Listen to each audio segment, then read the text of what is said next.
Today,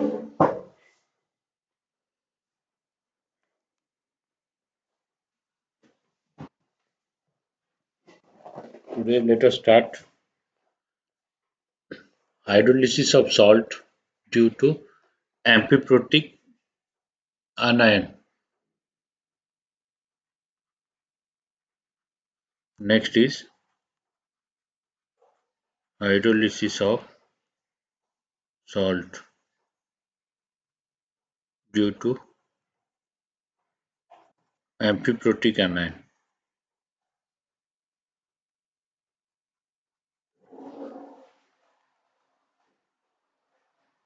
Due to amphiprotic anion and weak conjugate cation. Weak conjugate cation.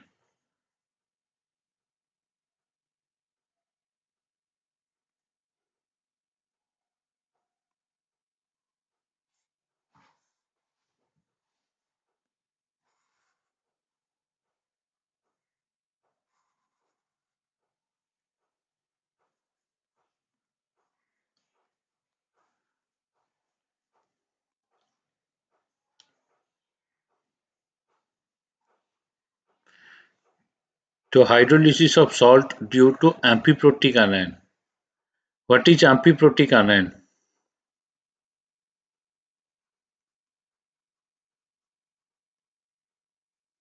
Amphiprotic anion. Example is HCO3 minus, H2PO4 minus,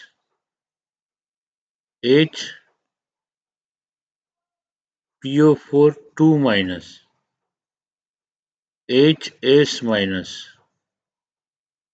These are example of amphiprotic anion. What do you mean by amphiprotic anion? Amphibians, you heard about amphibians? The creatures which live in both land and water water में भी और soil में भी grow कर सकता है जो creature उसको बोलते हैं एम्फीबियन क्लियर तो एम्फीबियंस जैसा है बोथ सॉइल एंड वाटर में ग्रो कर सकता है ऐसे ही amphiprotic means it has both tendency to give proton and take proton in aqueous solution means the species which has both tendency to give proton हाँ अभी स्टार्ट किया amphiprotic means the amphiprotic anion means the anion which have both tendency to give proton and to take proton to give proton and to take proton simultaneously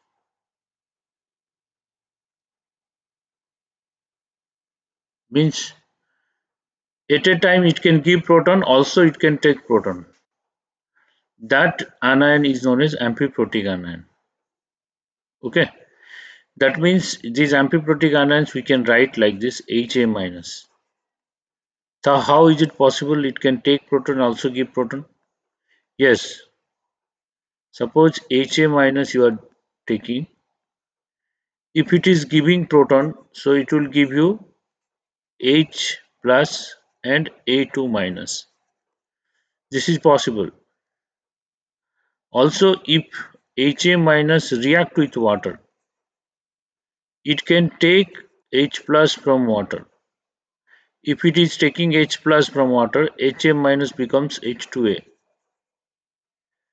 and water becomes after giving H plus OH minus okay so the species which can do both means giving proton and taking proton simultaneously so this species known as amphiprotic anion Now this amphiprotic anion is present, then hydrolysis of salt of this amphiprotic anion will be different from salt of weak acid strong base, strong acid weak base, strong acid strong base, or weak acid weak base.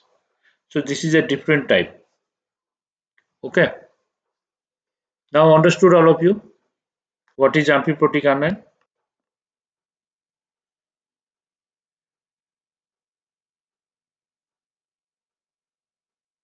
So this reaction can also be written. This reaction can also be written another way. Some books write the first reaction like this: Ha minus plus water,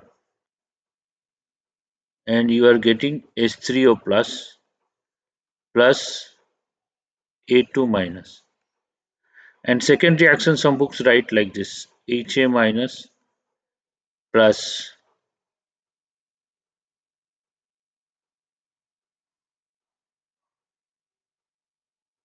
water. Second reaction same: H2A plus OH minus. So you can write this way or this way, no problem. Both are correct. In first case, it is giving proton. Second case also it is giving proton and releasing A2 minus. It is also releasing A2 minus. Okay. Actually, Ha minus is conjugate base of H2A. Ha minus is conjugate base of H2A. Suppose H2A you are taking.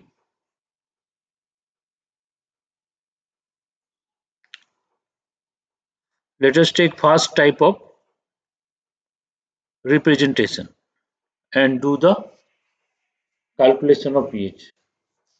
We can take second type of representation also. Both are correct. So suppose H2A is dissociated, it gives H plus and Ha minus. This dissociation constant is Ka 1. Okay. Then Ha minus on dissociation gives you H plus A2 minus. This dissociation constant is K2. Okay.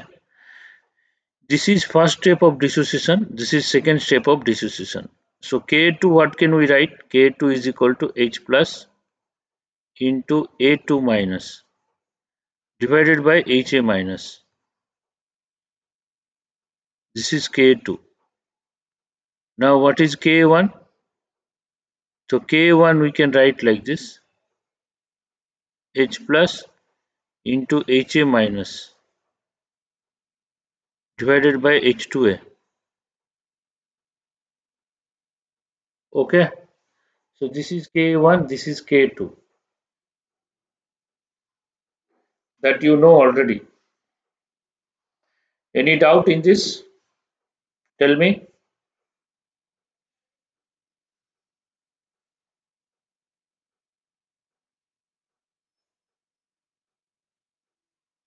Now our aim is to find pH.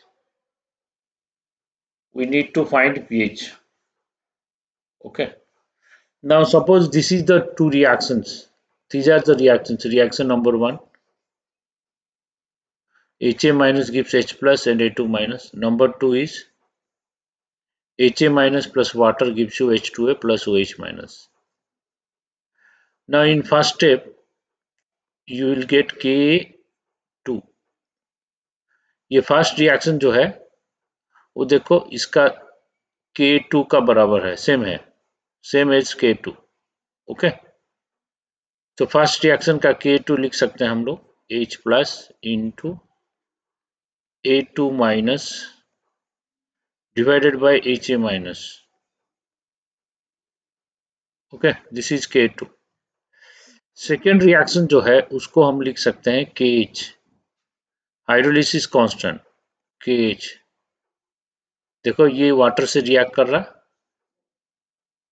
और water को decompose कर रहा है. So this reaction is hydrolysis. reaction with water, breaking of water. Hydrolysis, lysis means breaking, hydro means water.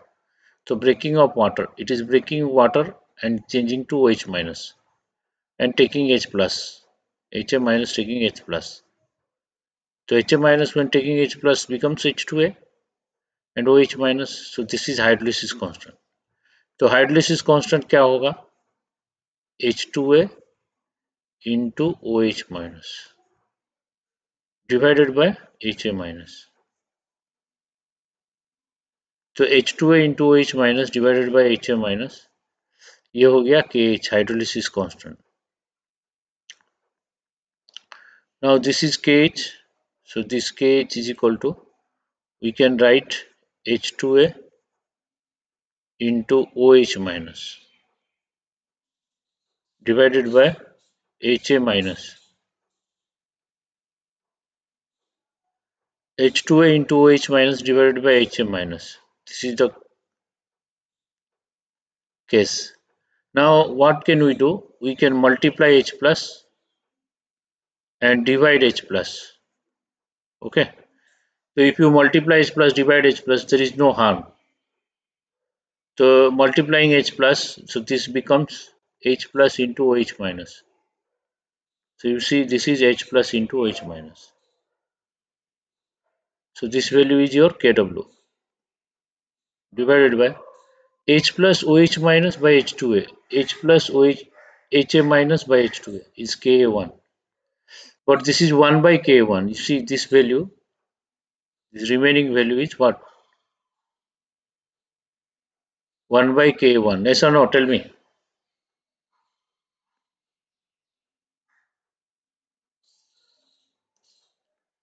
So remaining value is 1 by K1. So KH we can write as Kw by K1. K2 we can write like this. So this is expression with equilibrium constant. Now how can we get pH? In order to get pH you have to find H plus. Now what is H plus? Now let us find H plus. Here H plus is, where is H plus? Here H plus is. This H plus is equal to what? This H plus is equal to K2 into, this H plus equals to K2 into HA minus divided by A2 minus. So this is your H plus. But from this, how can you get pH? So HA minus by A2 minus. Okay. Now this is the equation number 1. Let us take this is equation number 1. Let us take this is equation number 2. Now we have not used equation 2. We have taken equation 1. HA minus by A2 minus. In equation 2 we can get HA minus. So HA minus from equation 2. From 2 you can get. From equation 2. What is HA minus coming? HA minus is equal to H2A into OH minus into Ka1 by Kw. You see, HA minus will bring this side. HA minus is equal to K1 by Kw. K1 by Kw. K1 by Kw into H2A into OH minus into H2A into OH minus. This is HA minus. Okay. So let us put the value of HA minus here. So K2 by A2 minus. K2 by A2 minus into HA minus. HA minus क्या है? HA minus is H2A into OH minus divided by Kw into K1. So this is coming H plus. After using equation 1 and 2, we are getting H plus like this. But you know that Kw by OH minus is what? this value is Kw by OH minus. This value is H plus na. So Kw by OH minus is H plus.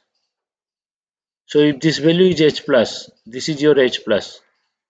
You know that H plus is equal to Kw by OH minus. So this is OH minus by Kw. So this will be 1 by H plus. So since this is 1 by H plus, now H plus coming this side is coming H plus square. H plus square. H plus square is equal to K1 K2. H plus equals to K1 into K2 into H2A by A2 minus. यही आ रहा ना. So finally we are getting H plus equals to K1 K2 into H2A by A2 minus.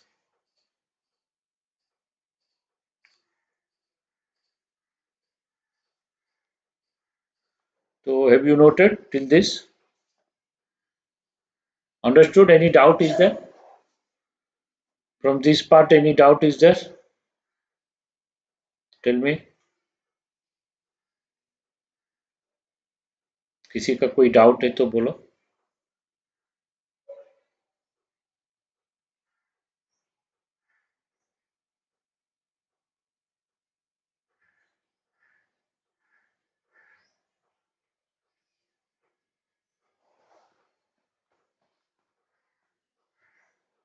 Note कर लो.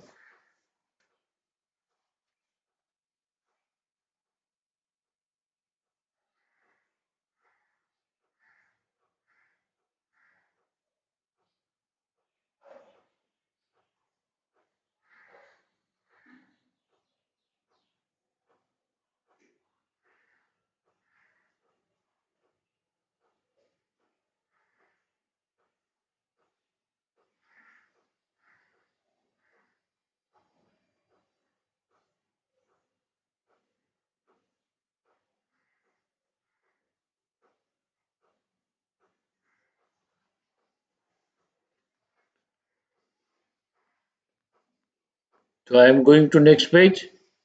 Okay.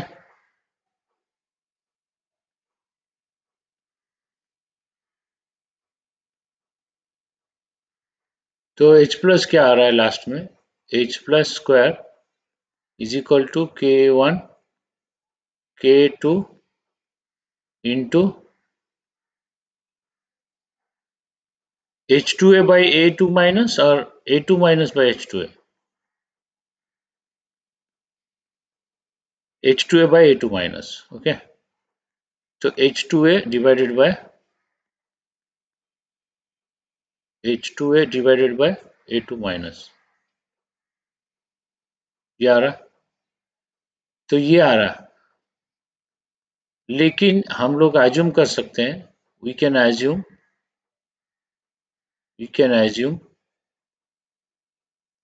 H2A is equal to A2 minus.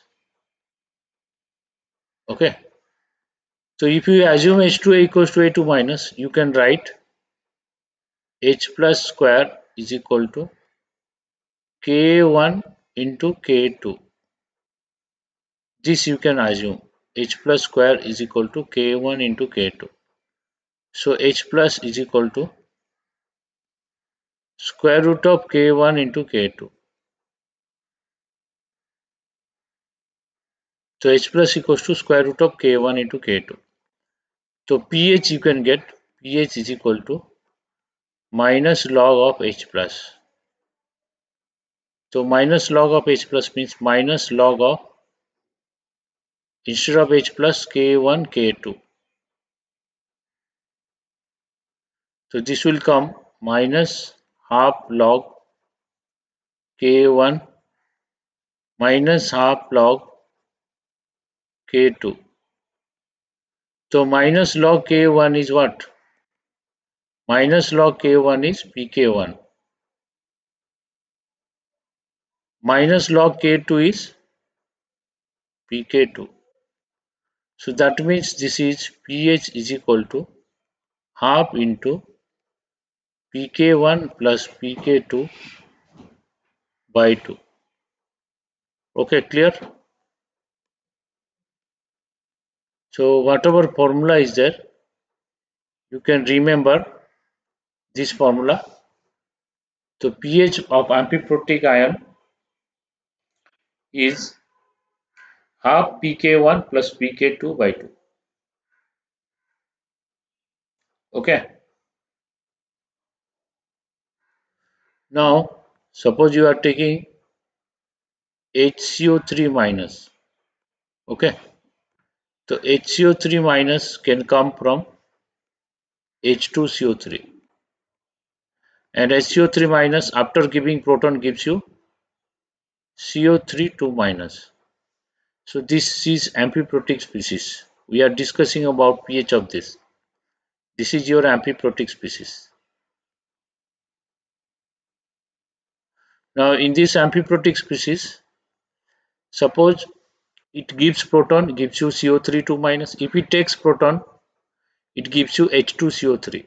So we can say this is plus H plus, and say this is minus H plus, and this is minus H plus, this is minus H plus, this is minus H plus, this is plus H plus, and this is plus H plus.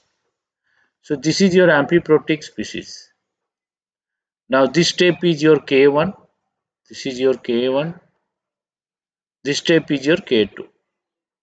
So in amphiprotic species, pH of this is average of these two. Matlab pH is equal to simply pK1 plus pK2 by 2. Average you can take, that's all. No need to remember anything. Only pH is equal to pK1 plus pK2 by 2. Average of 2 pK value. ठीक है, clear है?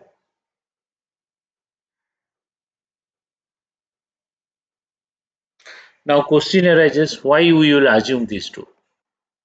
This is valid if and only if these two are equal. Okay. Now for our understanding, we should know why H2A is equal to A2 minus. Why these two should be equal. Okay. Now let us write the equations, all equations again. HA minus gives you H plus plus A2 minus. And again HA minus plus water gives you what? H2A plus OH minus. Now whatever H plus coming from here, whatever OH minus coming from here, both can react again. H plus and OH minus giving water.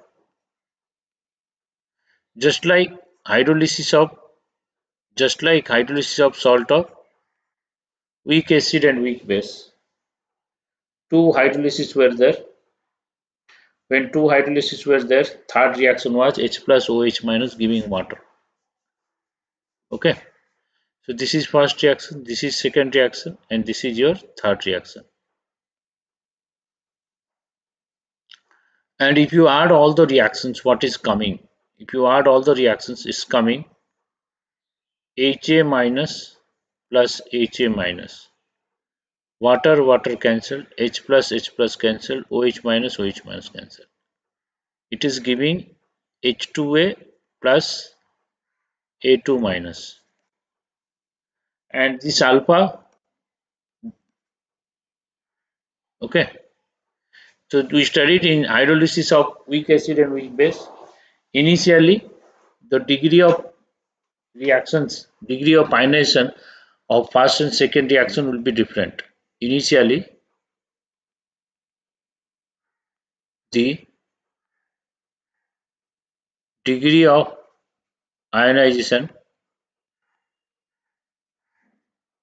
of reaction 1 and reaction 2 will be different.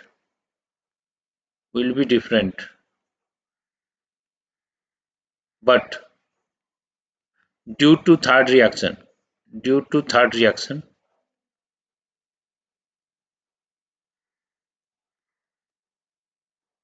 due to the third reaction.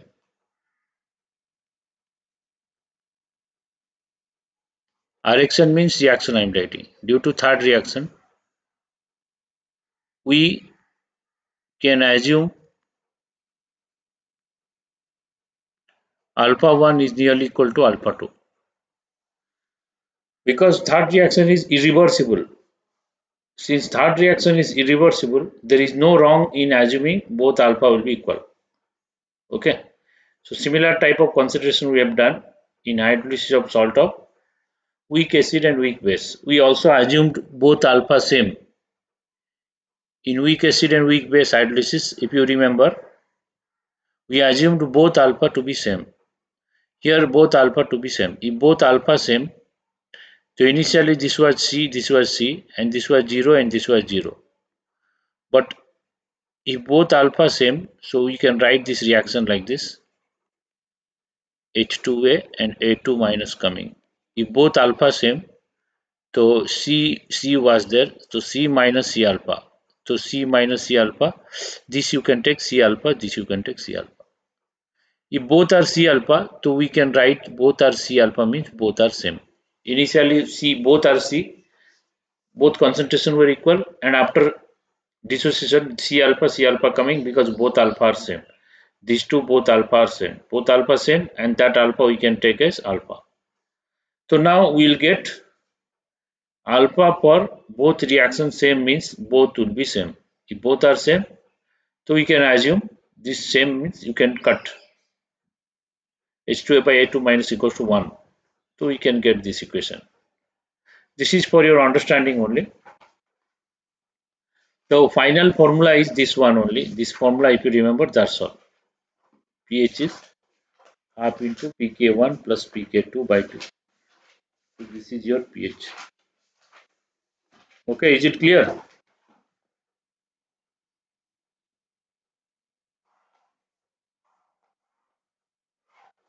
तो note down these all things. Note कर लो सब लोग.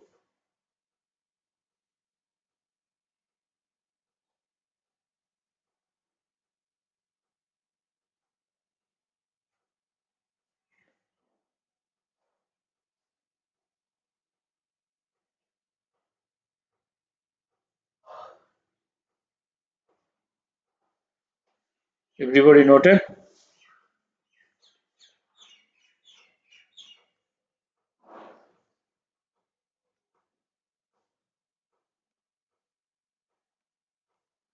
So next I am going to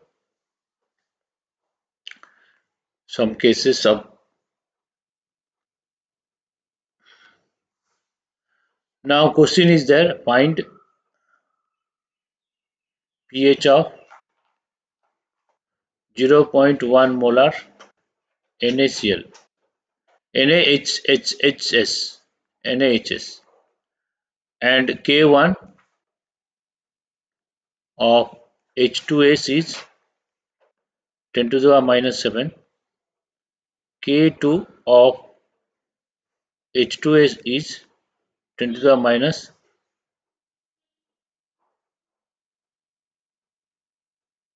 14. Okay, K1, K2 is given. Then you tell me what is pH.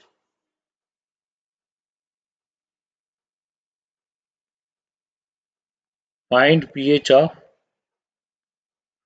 0.5 molar NaH2PO4. K1 is minus 3, K2 is minus 7,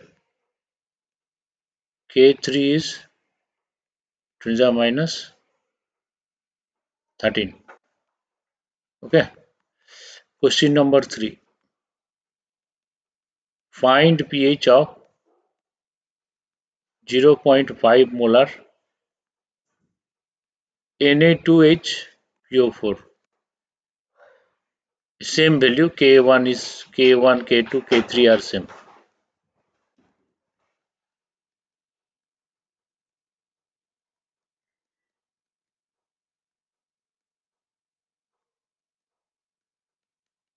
तो ये करो, first question क्या होगा, answer में बताओ। What is answer of first question?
Yes, 10.5 ना।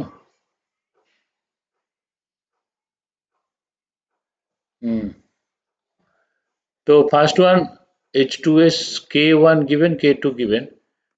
तो answer is pH is equal to pK1 plus pK2 by 2. This is the formula ना. So nothing to derive, nothing to think much. pH is pK1 plus pK2 by 2. pK1 इसका कितना होगा? 10 to the minus 7 means 7. pK2 10 to the minus 14 का pK2 कितना होगा? 14 by 2. 14 plus 7 how much? 21 by 2. 21 by 2 how much? 10.5. ठीक है? Here the pH does not depend upon concentration of salt. It may be 0.5 NaHS, then also pH same. So this concentration is not influential in deciding pH. Whatever concentration you take, pH will be this much only. It depends upon only constant value, these values. It will not depend upon concentration of salt. Okay. What is answer of second one? Second question का answer बताओ. What is answer of this? And answer of this.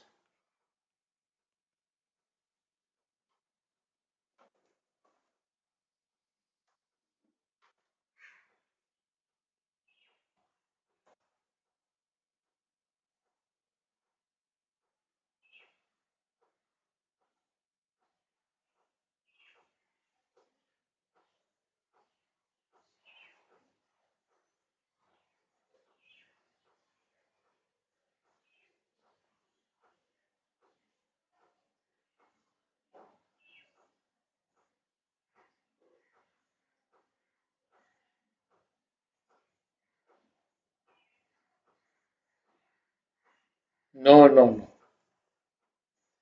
11.5 won't come. This is 10 to the minus 3. Minus 3.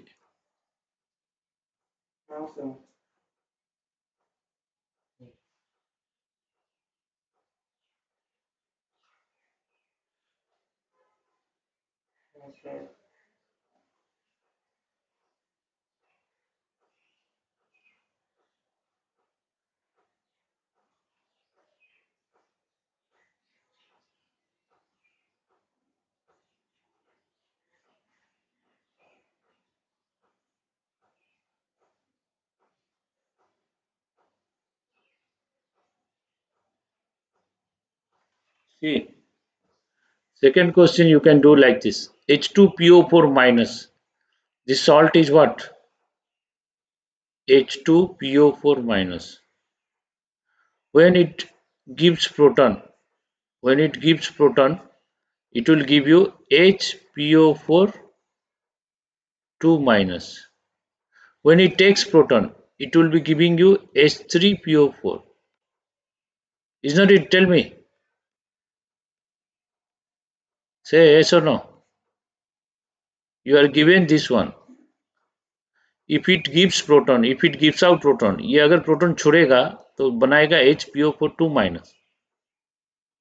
तो अगर ये proton लेगा तो ये बनाएगा H3PO4। तो ये स्टेप H3PO4 से H2PO4- होता है K1, H2PO4- से HPO4 2- होता है K2, और ये अगर प्रोटॉन छोड़ता है तब आएगा ये PO4 3-, ये होता है K3। तो ये K1 होता है, ये K2 होता है, ये K3 होता है, ये हम लोग जानते हैं, this is K3। Okay, so this we know already, this is K1, K2 and K3, K3, this is K3। तो हम लोग कहाँ पे हैं? देखो हम लोग जहाँ पे हैं वहीं से स्टार्ट करेंगे। हम लोग यहाँ पे हैं H2PO4-, यहाँ पे हैं हम लोग। तो पीएच अगर पूछेगा तो ये जब प्रोटॉन छोड़ेगा तो ये देगा, प्रोटॉन लेगा तो ये देगा, मतलब ये इस दोनों के बीच में ऑसिलेट करता रहेगा, ये स्टेप को नहीं जाएगा, ये इस दोनों के बीच में ही ऑसिलेट कर रहा है, ये आ रहा है, ये आ रहा है। तो इसमें कौन सा कांस्टेंट यूज हो रहा है? K1 and K2, K3 use हो रहा है क्या? K3 यूज नहीं हो रहा। ये जब प्रोटॉन छोड़ेगा तो HPO4 2- देगा, तो K2 यूज हो रहा है, ये K2। ये जब प्रोटॉन लेगा तो H3PO4 देगा, ये K1। तो ये जो एम्फीप्रोटिक स्पीशीज हम लिए इस केस में, तो ये इस दोनों के बीच में ऑसिलेट हो रहा है, तो इसका पीएच होगा, इसका पीएच होगा PK1 प्लस PK2, जो ओरिजिनल फॉर्मूला है बाई 2 ओनली।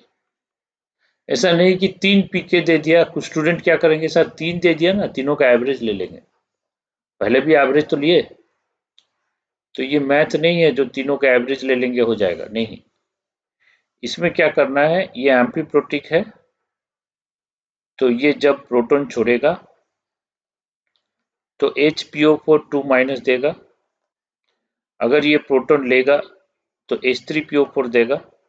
तो फर्स्ट स्टेप में K1, सेकेंड स्टेप में K2 होगा, तो मतलब ये PK1 प्लस PK2/2। तो PK1 प्लस PK2/2 क्या होगा, 3 + 7/2। कितना है आंसर?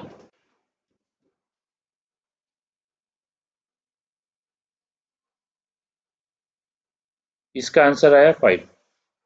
अब मेरे को थर्ड क्वेश्चन का आंसर बताओ फिर। तो फर्स्ट हो गया, सेकंड हो गया, what is the answer of third question? Tell me what is. Yes, third question में हमारा क्या है, ये इसको अगर तोड़ दोगे Na2HPO4, इसको तोड़ दो, Na2HPO4, इसको तोड़ दो, इसको तोड़ने से क्या होगा 2Na प्लस, इसको तोड़ने से 2 आएगा, 2Na प्लस आएगा, 2Na प्लस प्लस HPO4 2-, ये होगा। तो इसको तोड़ने से HPO4 2- आ रहा, मतलब ये वाला चीज आ रहा। अब HPO4 2- जो है, ये अगर प्रोटॉन छोड़ता है तो क्या देता है, PO4 3- देता है। ये अगर प्रोटॉन लेता है तो क्या देता है, H2PO4- देता है। तो ये जो रहेगा ये क्या करता है, ये दोनों के बीच में ऑसिलेट होता है। किस दोनों के बीच में ऑसिलेट होता है, ये इसका यहाँ से ये मतलब K3, ये K3, और ये यहाँ से ये मतलब K2, ये K2 और K3 के बीच में ऑसिलेट होता है। तो ये जब प्रोटॉन छोड़ेगा K3 आएगा, ये प्रोटॉन लेगा K2 के फॉर्म में एक्सप्रेस करेंगे, तो डेरिवेशन में इसका K2 K3 आएगा, मतलब pH इज इक्वल टू इसका हो जाएगा PK2 प्लस PK3/2। ठीक है, तो ये प्रोटॉन लेने के बाद क्या बनाता है, प्रोटॉन देने के बाद क्या बनाता है, तो उसका जो कांस्टेंट है वो कांस्टेंट को लेके ही फॉर्मूला डिराइव होगा। कोई भी दो कांस्टेंट लेके फॉर्मूला डिराइव करेंगे, अगर दो कांस्टेंट लेके फॉर्मूला डिराइव करेंगे तो इसका K2 K3 हो रहा है, तो PK2 प्लस PK3/2, ऐसे ही होगा। इसका फॉर्मूला pK1 प्लस pK2/2 नहीं होगा, क्योंकि ये K2 K3 के बीच में ही प्रोटॉन छोड़ रहा है या प्रोटॉन दे रहा है। तो K2 प्लस K3 7 प्लस 13/2, तो 20/2 आ गया 10। ठीक है, समझ में आई बात? समझ में?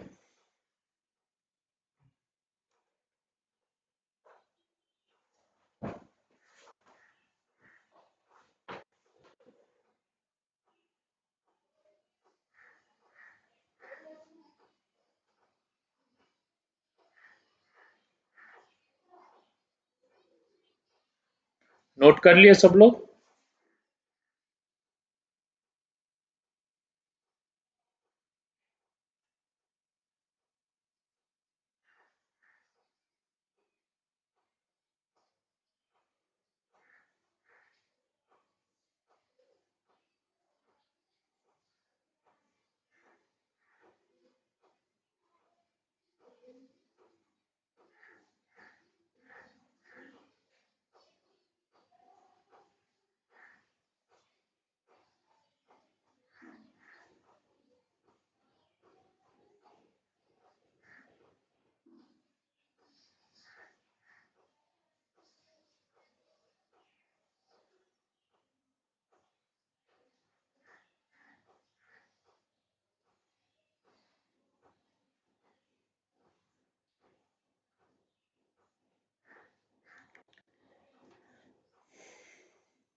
तो फिर नेक्स्ट चलते हैं, नेक्स्ट पॉइंट पे।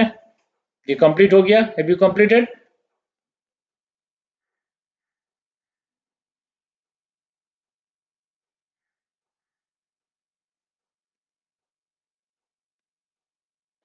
तो next,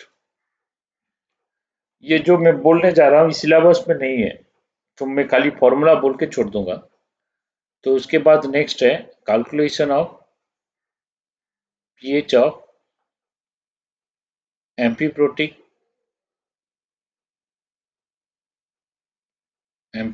आनाइन and strong conjugate cation.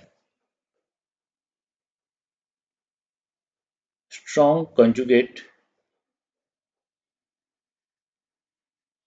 Cation मतलब क्या है? मतलब ये है कि एम्फीप्रोटिक आनाइन है और कैटायन स्ट्रॉन्ग है। तो कैटायन स्ट्रॉन्ग कैटायन मतलब कैटायन भी हाइड्रोलिसिस हो सकता है। तो अगर हम लोग सोडियम पोटासियम लेंगे, रुबिडियम ये सब लेंगे, ये सब वीक कॉन्जुगेट कैटायन, मतलब इसका हाइड्रोलिसिस नहीं होगा।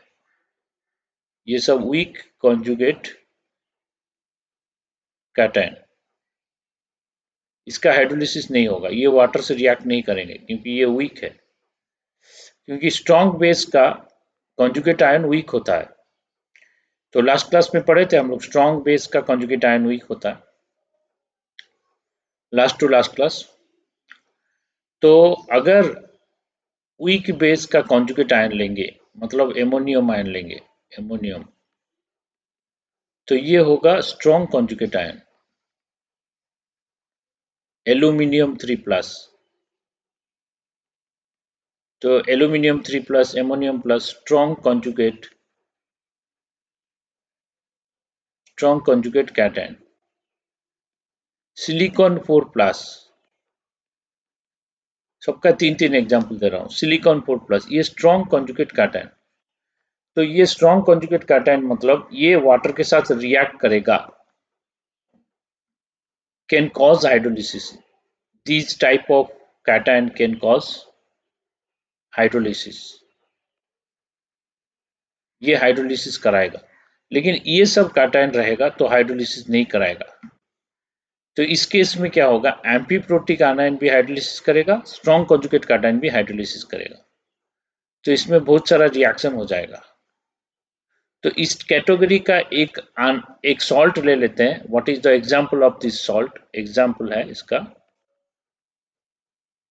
NH4 कैटायन हो गया, और HS, ये एक एग्जाम्पल है। और NH4 ले लिए, H2PO4 ले लिए, ये एक हो गया एग्जाम्पल। और हम लोग ले लिए NH4 टू HPO4, इस टाइप का ले लिए। तो ये सब कैटेगरी इस अंडर में आएगा, लेकिन ये सिलेबस में नहीं है, यहाँ से कभी क्वेश्चन नहीं आया है।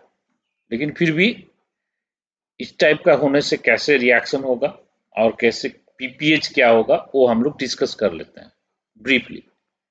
ओके, फ्यूचर में आ सकता है तो क्वेश्चंस, तो इसका फॉर्मूला जान लेते हैं, क्योंकि कभी क्वेश्चन आ गया तो फॉर्मूला यूज करके हम सॉल्व कर सकते हैं।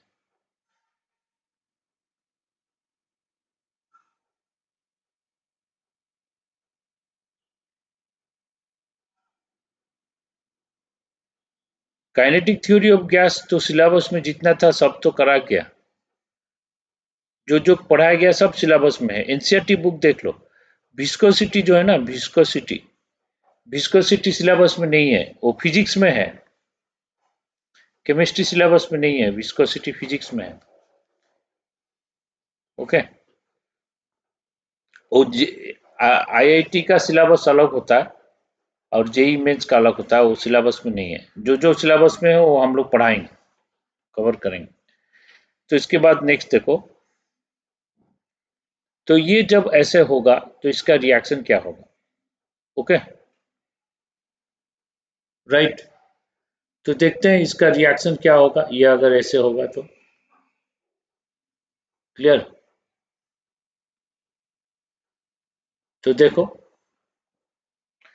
ये सब HS माइनस अगर हम ले लिए, इसको हम लोग कॉमन ले लेते हैं, कॉमन NH4HA, एक कॉमन ले लेते हैं, दिस इज।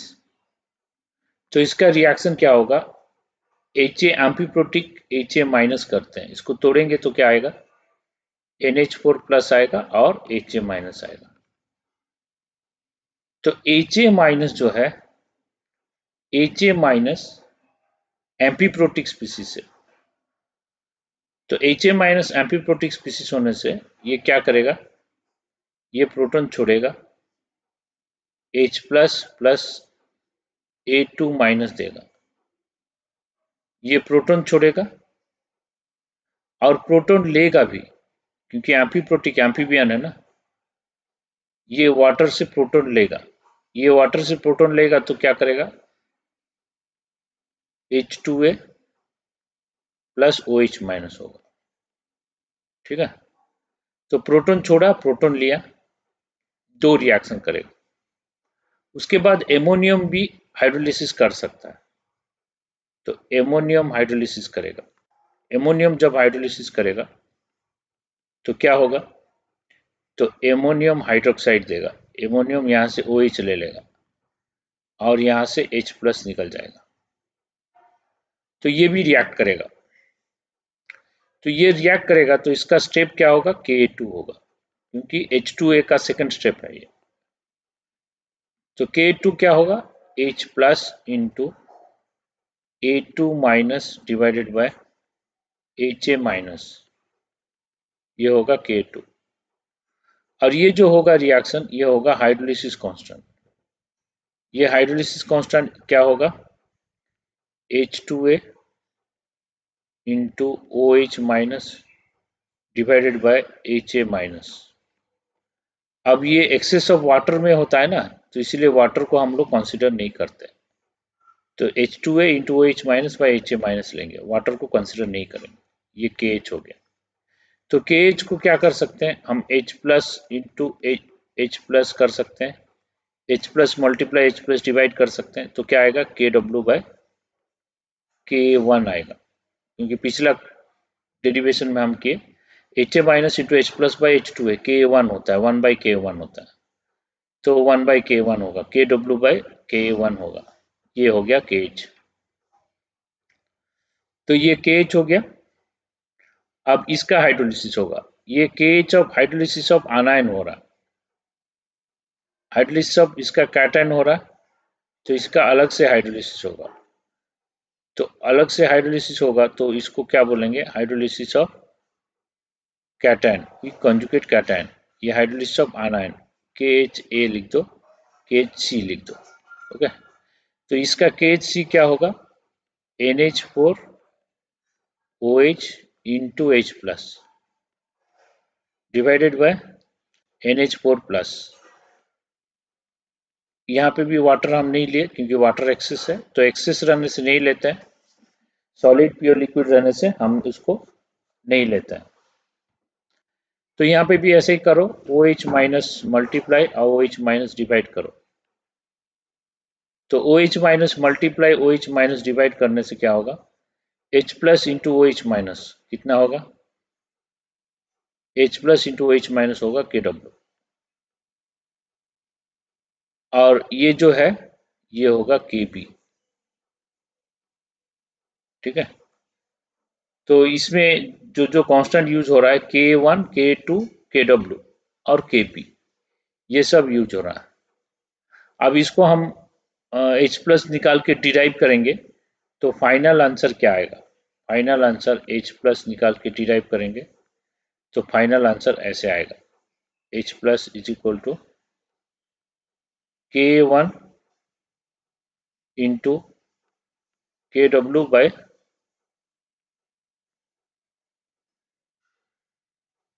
K2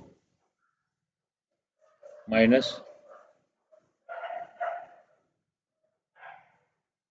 ये K2 नहीं होगा, KB होगा, K2। ठीक है, तो इसको अगर डिराइव करोगे H plus equal to K1 KW by KB minus K2, तो ये होगा final formula for finding H plus. तो इस फॉर्मूला से हम लोग क्या कर सकते हैं, पीएच कैलकुलेट कर सकते हैं। ठीक है, तो ये जो फॉर्मूला आया इसको डिराइव करने से आएगा, डेरिवेशन सिलेबस में नहीं है, लेकिन फॉर्मूला अगर कोई पूछ लिया तो ये फॉर्मूला यूज करके सॉल्व करना है। उस समय एग्जाम के टाइम में डेरिवेशन के लिए टाइम नहीं होगा, तो याद रखो K1 KW by KB minus K2, ये हो गया। ठीक है,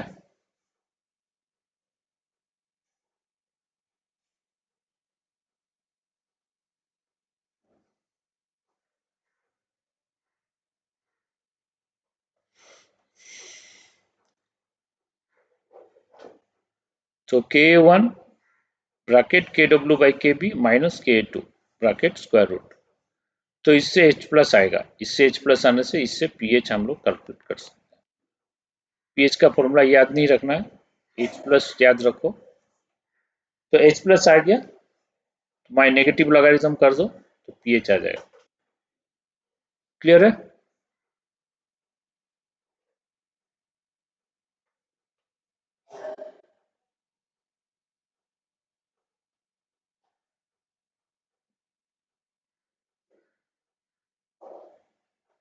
तो नोट कर लो,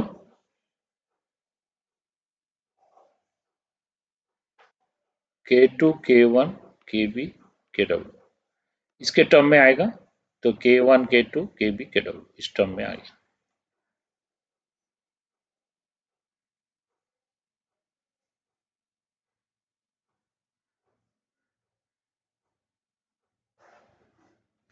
तो इस पार्ट से कम क्वेश्चन ही आता है,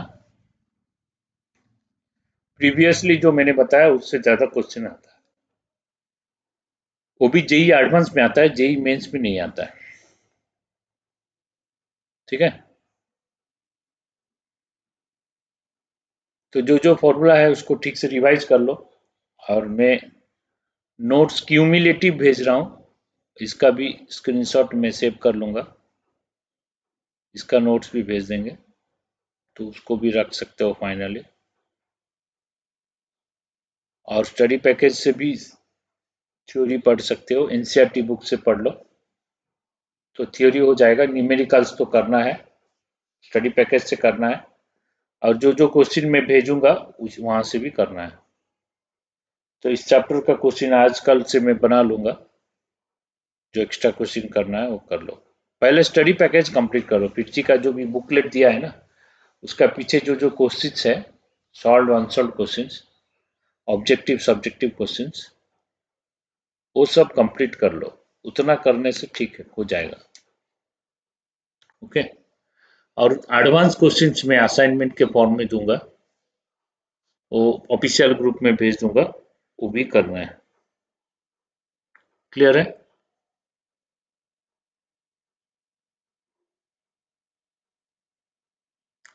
तो completed, this page is over.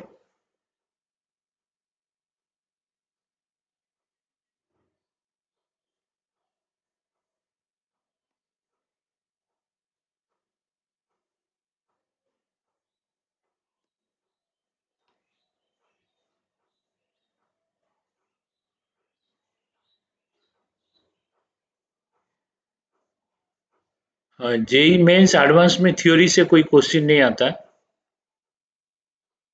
JEE advance में या मेंस में न्यूमेरिकल से क्वेश्चन आता है।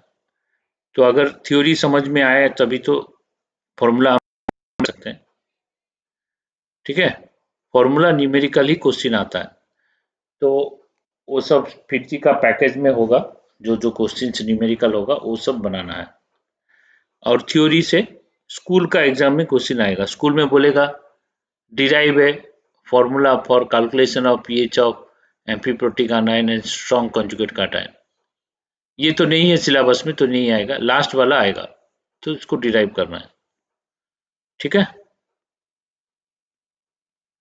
तो नेक्स्ट है, नेक्स्ट लिखो buffer solution.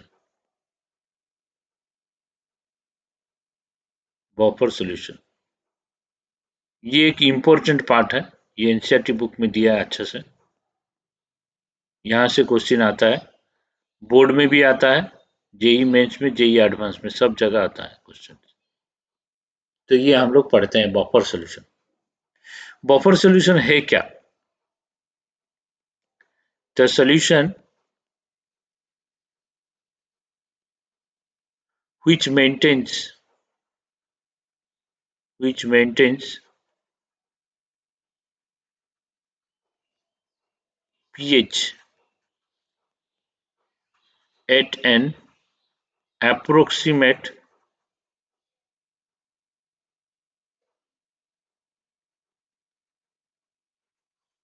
constant level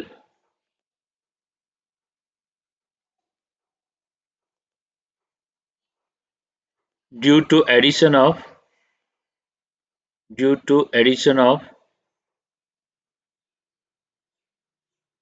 small amount of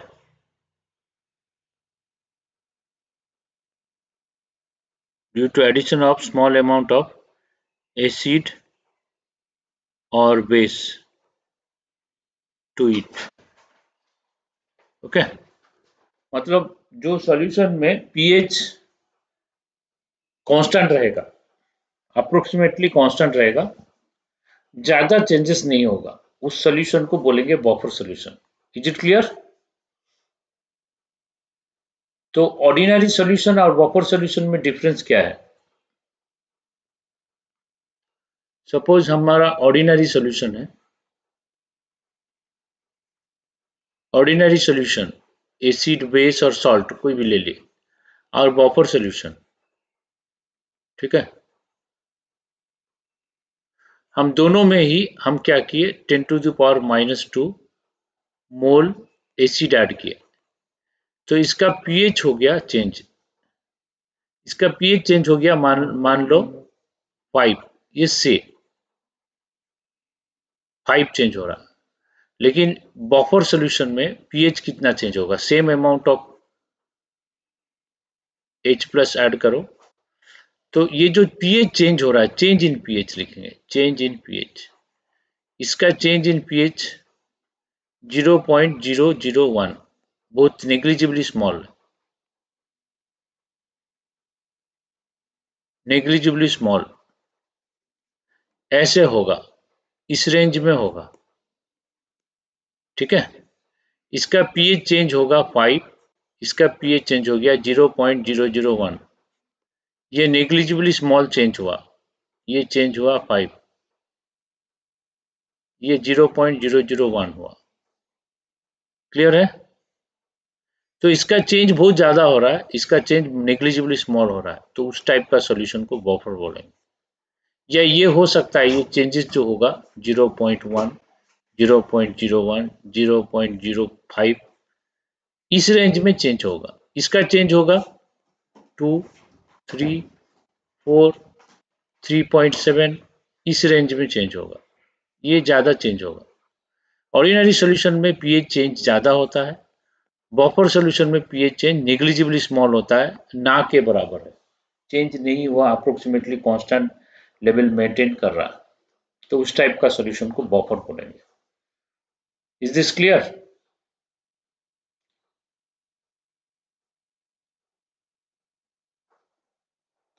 तो बफर का एग्जाम्पल क्या है, डेली लाइफ में है क्या एग्जाम्पल? तो बफर सॉल्यूशन डेली लाइफ में, लेबोरेटरी में, इंडस्ट्री में सब जगह यूज करते हैं। तो बफर सॉल्यूशन हम लोग, सबसे बेस्ट बफर सॉल्यूशन है हमारा ब्लड, यूरिन, हमारा सैलिवा।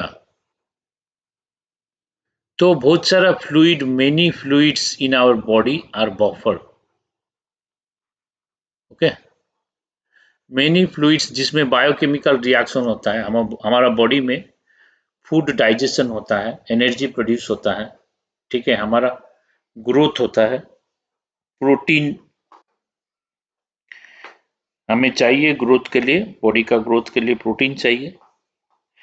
तो उस बॉडी में बहुत सारा बायोकेमिकल रिएक्शन होता है और बहुत सारा चीज हमारा बफर है। तो ये सब बफर है। ये बफर नहीं होता तो प्रॉब्लम होता। क्या प्रॉब्लम होता? देखो, हमारा बॉडी में कुछ भी प्रॉब्लम होता है, हम लोग ब्लड टेस्ट करते हैं, पहले ब्लड टेस्ट, यूरिन टेस्ट, ये सब टेस्ट करते हैं। इससे पता चल जाता है बॉडी में क्या प्रॉब्लम है, एग्जैक्ट प्रॉब्लम माइक्रोस्कोपिक लेवल पे अप टू मैक्सिमम एक्सटेंट पता चल जाता है बॉडी में क्या प्रॉब्लम है। First preliminary test is blood test, after that MRI, तो अब बाकी सब स्कैनिंग, सब जितना जितना सब मशीन का जो रिलेटेड टेस्ट है वो सब करते हैं। पीएच चेंज कर लेता है रैपिडली। पीएच चेंज बफर में बहुत कम होता है, ओके, नेग्लिजिबली स्मॉल चेंज होता है, उसको बोलते हैं pH maintains at an approximately constant level, pH change ना हो उस बराबर। देखो, ब्लड बफर होने से फायदा क्या है? देखो, ब्लड अगर बफर नहीं होता तो हम लोग बहुत सारा खाना खाते हैं, डेली हमारा खाने का जो भी मेन्यू चेंज होता रहता है। एवरीडे हमारा मेन्यू सेम रहता है क्या? बोले कि सर रोज रोज हम लोग रोटी खाते हैं, मेन्यू तो सेम है। देखो, कार्बोहाइड्रेट हमें 85% खाना है, ठीक है, बाकी सब विटामिन, फैट्स, प्रोटीन्स, बाकी सब हमें इंटेक करना है, हमारा बॉडी के लिए सब चीज चाहिए, कार्बोहाइड्रेट भी चाहिए। तो जो हम लोग डेली वेजिटेबल्स चेंज करते हैं, हम लोग कल फिश खाए थे, आज मटन खाओगे, परसों चिकन खाओगे, ये सब चेंज करते रहते हैं। तो बहुत सारा फूड खाने से क्या होगा, बहुत सारा फूड का डिफरेंट पीएच होता है। तो पीएच के वजह से अगर ब्लड का पीएच हमेशा चेंज होता रहेगा तो टाइम आएगा कि हमारा बॉडी में कुछ प्रॉब्लम होगा, कुछ चीज का डेफिशिएंसी आएगा, तो हेल्थ प्रॉब्लम होगा। तो अक्सर हमारा हेल्थ में प्रॉब्लम होता है। लेकिन ब्लड बफर होने से क्या करता है, पीएच को बैलेंस कर लेता है। वो बफर है तो बॉडी में कुछ भी हमारा एसिडिक, बेसिक सॉल्ट, हम आइसक्रीम खा लिए, उसके बाद कोल्ड, उसके बाद कॉफ़ी ले लिए, फिर पान खा लिए, ठीक है नहीं, फिर उसके बाद पानी पी लिए, तो जो प्रोसेस नहीं है वो हम लोग आजकल फूड हैबिट चेंज करते हैं, तो एसिडिक प्रॉब्लम होता है। नहीं नहीं, ऐसे नहीं है, प्रोटीन फूड इज एसिडिक नहीं है।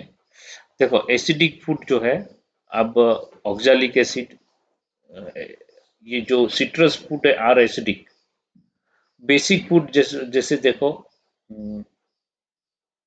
करेला जो है उस टाइप का फूड है बेसिक फूड। ओके, जो बीटर टेस्ट होगा वो बेसिक फूड, जो सावर टेस्ट होगा, खट्टा लगेगा, वो एसिडिक फूड है। तो ये जनरल सेंस है।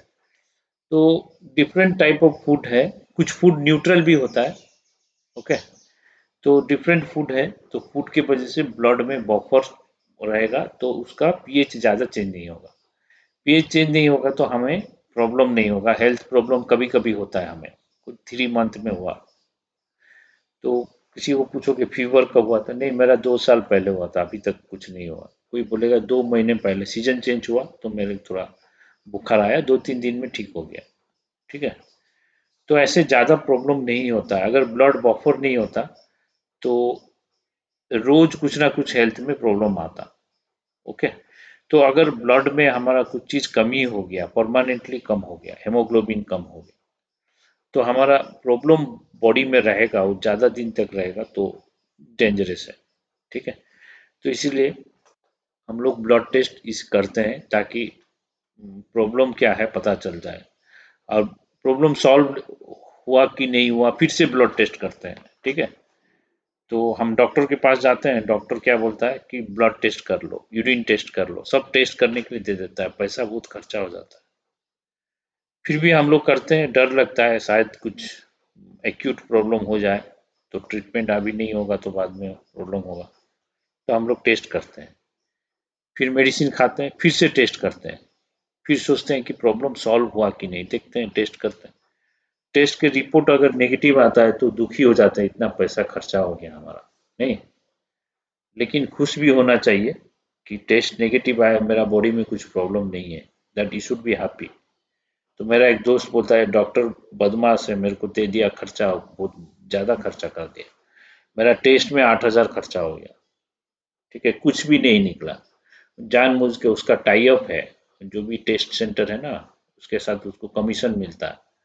हम लोग ऐसे बोल देते हैं, फिर भी टेस्ट करते हैं, डर के कर लेते हैं, लेकिन एक्चुअल रीजन है कि पता चलता है ना हमारा बॉडी में कुछ प्रॉब्लम नहीं है, तो that should be a good news. लेकिन वो मेरा दोस्त बोल रहा है बेकार का मेरा पैसा खर्चा हो गया, अरे, तो जनरल सेंस है। ठीक है, तो we do blood test to know whether we are in good health or bad health, or we can recover due to proper medicine. So doctor can diagnose properly if the test reports are there। क्योंकि अभी क्या होता है ना, कभी कभी symptoms patient ठीक से बोल नहीं पाता। ठीक है, आजकल ऐसे मॉडर्न एज में क्या होगा, सिम्टम्स पता भी नहीं चलता है, कुछ होता है हेल्थ प्रॉब्लम होता है, सिम्टम्स पता नहीं चलता है, सिम्टम्स कम रहता है, तो डॉक्टर को डायग्नोसिस के लिए प्रॉब्लम होता है, इसीलिए ब्लड टेस्ट कराता है। ठीक है, हम लोग सोचते हैं कि नहीं नहीं, अननेसेसरी एक्सपेंडिचर है, टेस्ट में कुछ नहीं होगा, कुछ तो रिपोर्ट आया नहीं, हम तो किए थे, हमें मालूम था, अब शुगर टेस्ट के लिए दे दिया। शुगर तो मेरे को हो ही नहीं सकता है, मेरा ब्लड शुगर किसी मेरा फैमिली में किसी को नहीं है। ठीक है, तो ऐसे आजकल ऐसा नहीं है, आजकल कोई भी डिजीज किसी को भी हो सकता है, it can not be genetic. So many diseases which are not genetic now becomes active in every individual. So you should be very careful. So thing is that blood is buffer. Similarly, these are buffer. So this will maintain the health balance being as buffer. Okay, that is the main thing I wanted to tell you. Next, let's start करते हैं। तो buffer solution laboratory में बहुत सारा titration में हम लोग buffer solution use करते हैं। तो टाइट्रेशन में अगर कोई रिएक्शन कुछ पर्टिकुलर पीएच में होता है, तो उस पीएच को मेंटेन करने के लिए हम लोग बफर यूज करते हैं, ताकि रिएक्शन कंप्लीट हो और जो प्रोडक्ट हम चाहते हैं वही आए। कुछ रिएक्शन एसिडिक मीडियम में कुछ प्रोडक्ट आता है, सेम रिएक्शन बेसिक मीडियम में अलग प्रोडक्ट देता है, तो उसमें बफर सोल्यूशन का जरूरी है। तो सपोज हम चाहते हैं कि बेसिक मीडियम का प्रोडक्ट आए, तो हमें क्या करना है, तो बेसिक बफर ऐड करना है। अगर हम चाहते हैं नहीं नहीं एसिडिक मीडियम में रिएक्ट हो, तो हम क्या करेंगे, एसिडिक बफर ऐड करके रिएक्ट कराएंगे। नहीं तो क्या होगा, नहीं तो रिएक्शन का प्रोडक्ट चेंज हो जाएगा, प्रोडक्ट चेंज हो गया तो फिर हमारा कैलकुलेशन अलग होगा। तो ये चीज़ है। तो बफर का यूज लेबोरेटरी में भी है। तो बहुत सारा एनालिसिस, क्वालिटेटिव एनालिसिस में भी बफर का यूज हम लोग करते हैं। ठीक है, तो लेकिन इस चैप्टर में हम लोग क्वांटिटेटिव एनालिसिस पढ़ेंगे।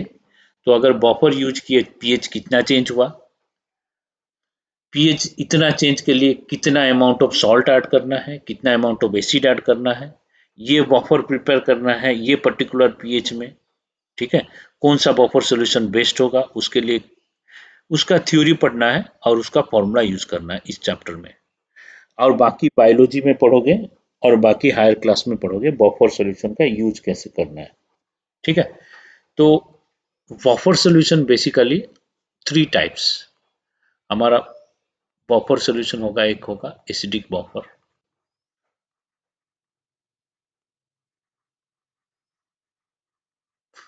दूसरा होता है बेसिक बफर,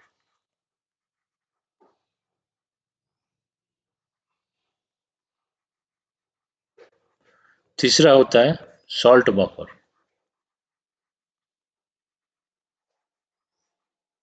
तो तीन टाइप का बफर सॉल्यूशन है, acidic buffer, basic buffer and salt buffer. Clear है? तो एसिडिक बफर मतलब हम लोग जो बफर सॉल्यूशन बनाते हैं वो अगर हम वीक एसिड से लेके बनाए, तो अगर वीक एसिड लेंगे तो एसिडिक बफर होगा, वीक एसिड। और वीक एसिड के साथ इसका सॉल्ट लेंगे, salt of its conjugate ion,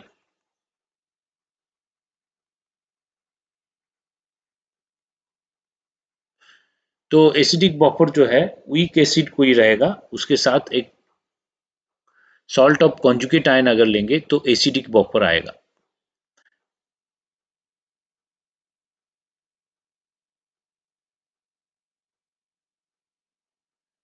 हाँ, मैं रिकॉर्ड कर रहा हूँ।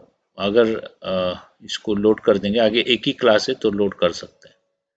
इसको मैं यूट्यूब में सेंड कर दूंगा नहीं तो अगर बेसिक बफर है, बेसिक बफर कैसे बनता है, अगर हम ले लिए वीक बेस ले लिए, वीक बेस लेके फिर उसका salt of its conjugate ion,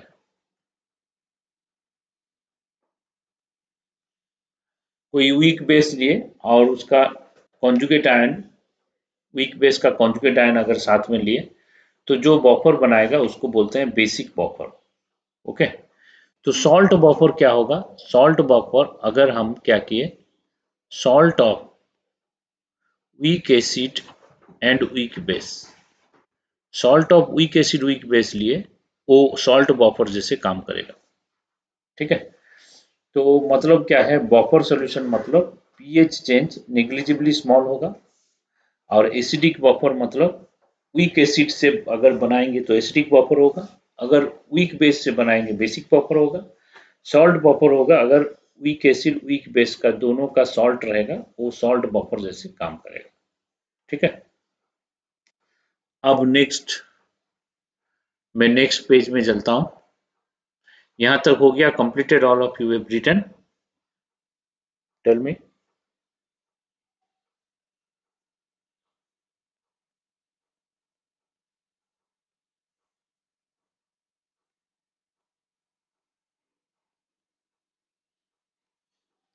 तो नेक्स्ट इज एसिडिक बफर देते हैं, एसिडिक बफर देखते हैं।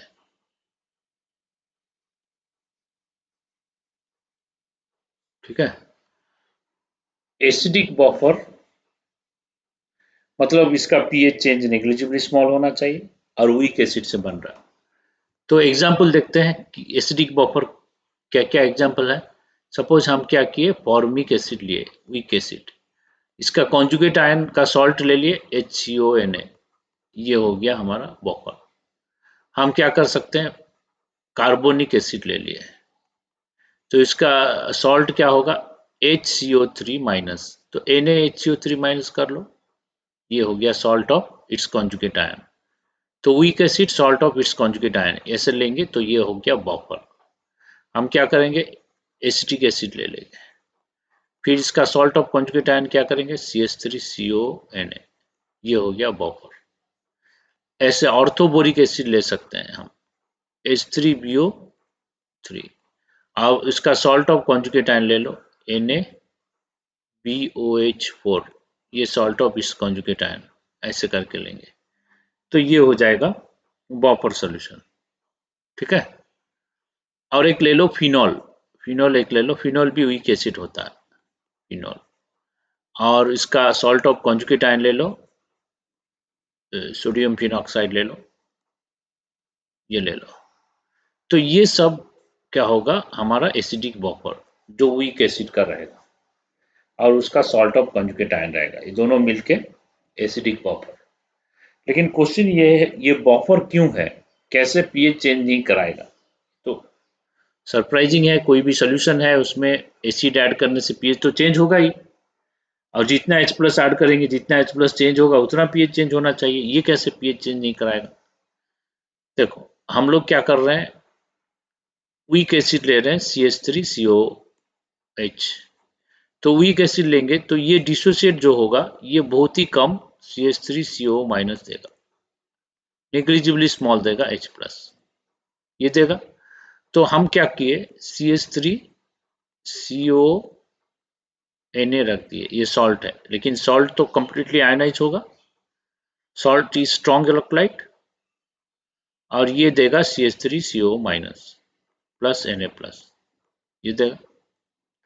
मतलब ये अगर रखोगे सोल्यूशन में क्या रहेगा, हमारा सोल्यूशन में रहेगा CH3COH रहेगा, और क्या रहेगा, CH3CO माइनस रहेगा, ये दोनों रहेंगे एक साथ, साथ साथ एक साथ।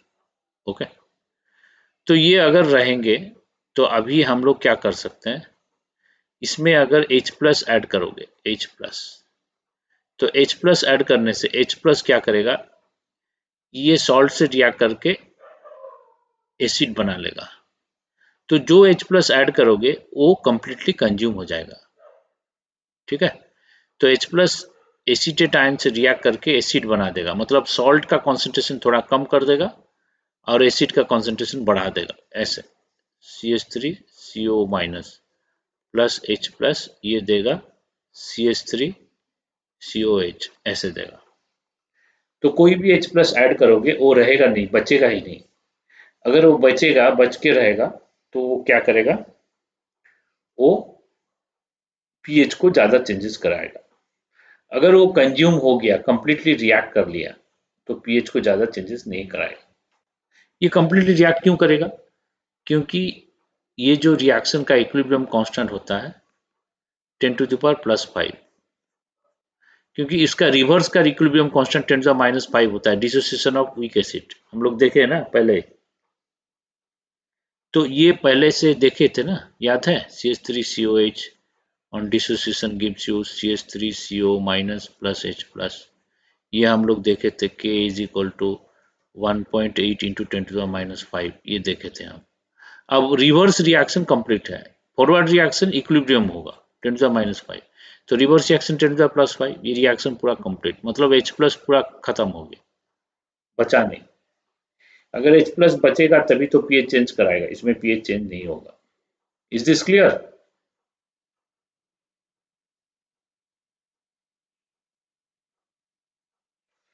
हाँ, तो ये बफर काम कैसे करेगा, बफर में क्या होता है, पीएच चेंज ज्यादा नहीं होता है, तो change in pH is small, small change होता है। ऐसा क्यों होता है, ऐसा इसलिए होता है कि H प्लस जो हम लोग ऐड करेंगे, ये एडेड H प्लस वो क्या करेगा, कंप्लीटली रिएक्ट कर लेगा। कैसे रिएक्ट करेगा, क्योंकि CH3CO माइनस से रिएक्ट करेगा तो CH3COH देगा, इसका इक्विलिब्रियम कांस्टेंट होता है 10⁻⁵, ज्यादा होता है। अगर कोई रिएक्शन का इक्विलिब्रियम कांस्टेंट ज्यादा होगा तो हम लोग क्या करेंगे,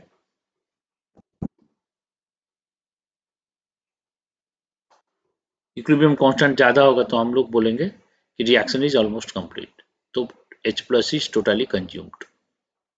okay, so H plus is no more left, if H plus is no more left then we say reaction is complete. So if reaction is complete then we say pH will not change by large value. तो ऐसे ही अगर base add करोगे, यहाँ पे अगर हम क्या करेंगे, बेस ऐड कर देंगे OH माइनस, तो OH माइनस क्या करेगा, वो एसिड से रिएक्ट करेगा, तो OH माइनस एसिड से रिएक्ट करेगा, तो OH माइनस एसिड का H प्लस लेके वाटर दे देगा और इसका CH3CO माइनस बनाएगा। ओके, तो ये देखा गया कि इस रिएक्शन अगर रिवर्सिबल है तो इसका इक्विलिब्रियम कांस्टेंट 10⁻⁹ हो रहा है, मतलब बहुत ज्यादा है। अगर 10⁻⁹ बहुत ज्यादा है, कैसे +9 है हम लोग कैलकुलेट कर लेंगे, लेकिन मैं बोल रहा हूँ कि 10⁻⁹ है। अगर +9 बहुत ज्यादा है तो OH माइनस क्या होगा, कंप्लीट रिएक्ट करेगा कि नहीं, बोलो।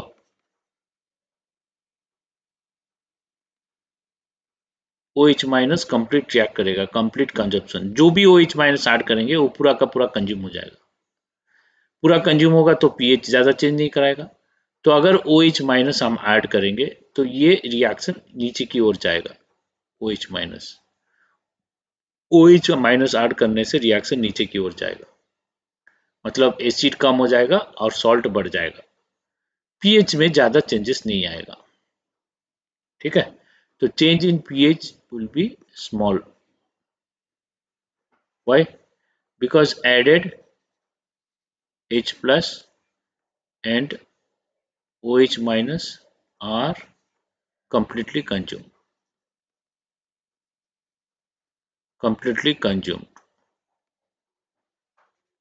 अब सही में कंप्लीटली कंज्यूम हो रहा है कि नहीं वो देखने के लिए हमें इसका थ्योरी पढ़ना है। वो थ्योरी जो है वो Henderson and Hasselbalch, Henderson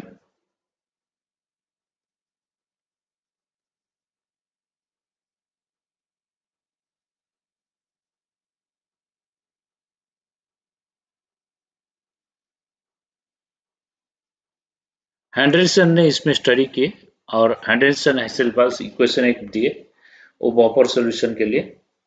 तो वो चीज हम लोग पढ़ेंगे, कैसे बफर काम कर रहा है, बफर सॉल्यूशन में फॉर्मूला क्या है, कॉन्सेप्ट क्या है, वो हम लोग पढ़ेंगे अभी। क्लियर है?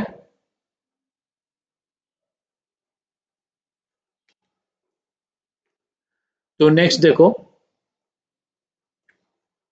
नेक्स्ट पेज में चल रहा हूं। ये पेज हो गया completed, is it completed, anybody want to write further? Buffer का इंट्रोडक्शन समझ में आया? इंट्रोडक्शन बेसिकली बफर सॉल्यूशन क्या है, क्लियर? तो I am going to next page then.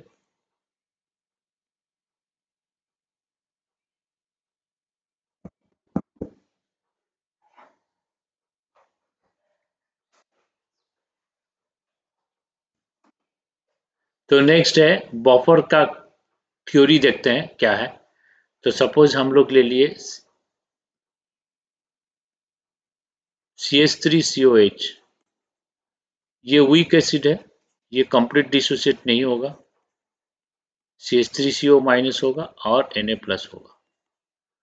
लेकिन हम लोग क्या लिए उसके साथ, CH3CONa लिए, ये कंप्लीट।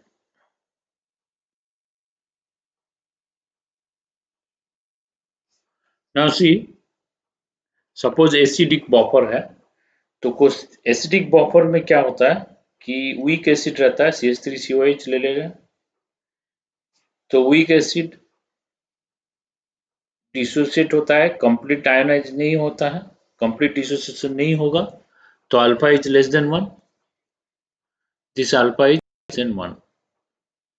ओके, लेकिन सॉल्ट है CH3CONa, तो CH3CONa में CH3CO माइनस रहेगा, इसमें H प्लस होगा, this should be H plus, sorry,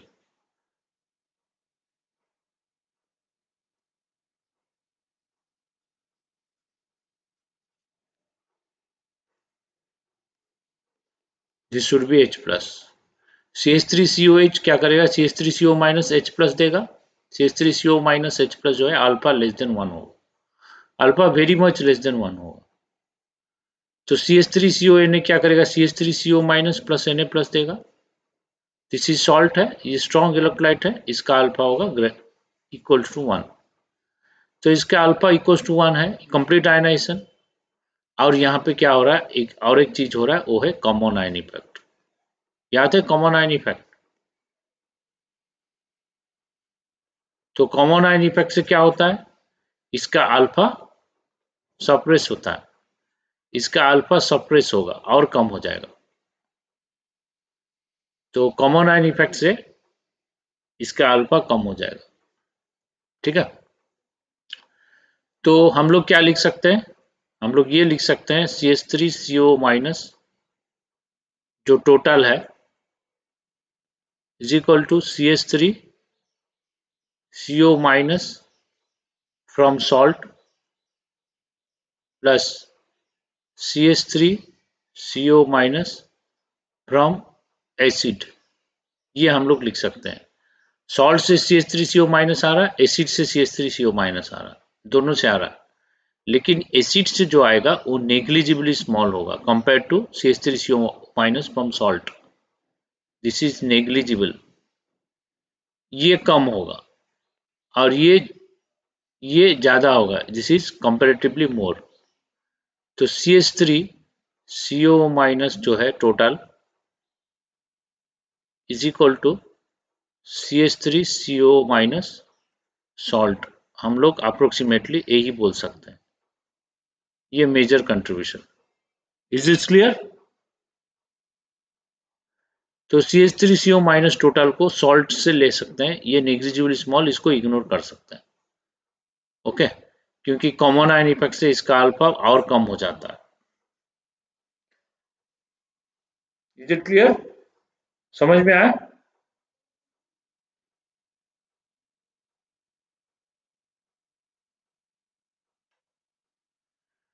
तो ये जो है बफर, मतलब ये दोनों साथ साथ लेना है, वीक एसिड लेना है और salt of its conjugate ion लेना है। तो ये वीक एसिड का कॉन्जुगेट बेस होता है CH3CO माइनस, कोई सॉल्ट लेना है जिसमें CH3CO रहेगा, ये रहेगा, ये बफर जैसे काम करेगा। तो दो चीज है, एक चीज अगर बफर जैसे काम करेगा उसका फॉर्मूला क्या होगा, दूसरा चीज बफर जैसे काम कैसे करेगा, तो दोनों ही देख लेंगे हम। तो अभी क्या है कि के ए क्या होगा वीक एसिड का, वीक एसिड का के ए होगा CH3CO minus into H plus divided by CH3COH। तो CH3CO माइनस ये तो कॉमन आयन है, तो कॉमन आयन में क्या होता है, ये टोटल लेते हैं हम लोग,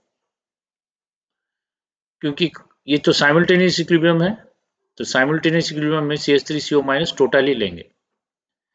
तो टोटल लेने से ये टोटल क्या हो गया, CH3CO माइनस सॉल्ट हो गया, तो हम लोग बोलेंगे salt ion, this is salt ion का molarity into H plus divided by CH3COH को बोलेंगे एसिड, अनडिसोसिएटेड एसिड। ठीक है, दैट इज इक्वल टू के। तो इसमें हमें क्या करना है, पीएच ही निकालना है, तो H प्लस, तो H प्लस हो गया के into acid by salt ion, salt ion ये हो गया। तो हमें क्या करना है, ये एक फॉर्मूला हो गया H प्लस इक्वल टू के into acid by salt ion, ये एक फॉर्मूला हो गया। बफर सॉल्यूशन में ये फॉर्मूला याद रखो। ठीक है, तो बोलोगे सर यही तो फॉर्मूला मालूम था पहले से ही, फिर भी याद रखो, थोड़ा सा यूजफुल है। तो और एक फॉर्मूला है इसका पीएच निकालना है। पीएच क्या होता है, पीएच होता है negative logarithm of H plus ion, तो ये होगा minus log of H plus, H plus मतलब के acid divided by salt ion, ये बोलेंगे। तो यहाँ पे क्या लिखेंगे, pH is equal to minus log के, इसको एक्सपांड कर देते हैं, माइनस लॉग के और minus log acid by salt ion. Okay, इसको ऐसे लिख देते हैं। तो पीएच क्या होगा, पीएच माइनस लॉग के है, माइनस लॉग के क्या होगा, पीके प्लस। अब माइनस दिख रहा है उसको प्लस करेंगे, कैसे प्लस करेंगे, तो इसको उल्टा कर सकते हैं। तो log minus log M is equal to plus log 1/m, नहीं तो प्लस कर दो इसको log salt ion by salt ion divided by acid. ठीक है, तो ये एक इक्वेशन बन गया। ये इक्वेशन को बोलते हैं हैंड्रिसन एसेलबाल्स इक्वेशन, हैंड्रिसन एसेलबाल्स इक्वेशन ये हो गया। तो ये हम याद रख लेंगे। तो कोई भी बफर सॉल्यूशन है तो ये दोनों फॉर्मूला ही याद रखना है और कुछ नहीं। ठीक है, तो सेकेंड फॉर्मूला जो हैंड्रिसन एसेलबाल्स इक्वेशन है वो एनसीईआरटी बुक में भी दिया है। तो ये इक्वेशन से क्वेश्चन आता है, तो ये क्वेश्चन हम कोई भी क्वेश्चन रहेगा तो इस क्वेश्चन से हम सॉल्व कर सकते हैं। ठीक है, तो ये एसिडिक बफर के लिए यही फॉर्मूला है, ये एसिडिक बफर का फॉर्मूला है। समझ में आया कि नहीं, बोलो, tell me, is it clear?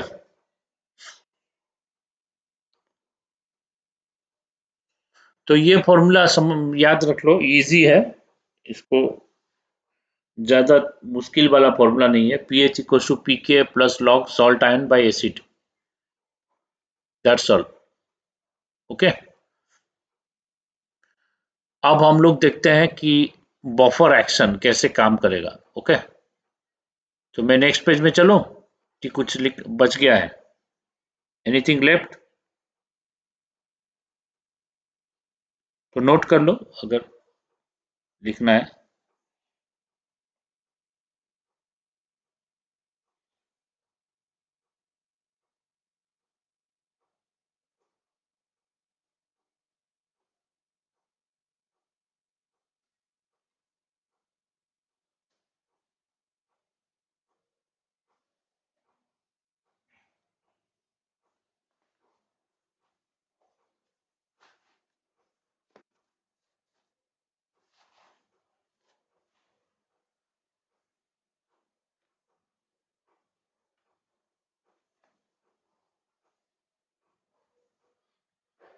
Completed?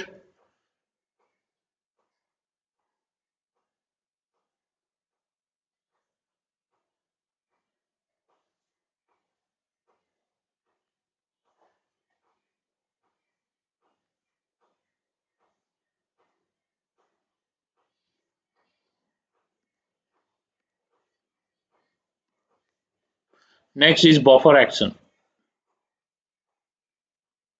Buffer कैसे काम करेगा देखते हैं। ठीक है, तो उसमें पार्ट वन लेते हैं, on addition of small amount of acid, on addition of small amount of acid.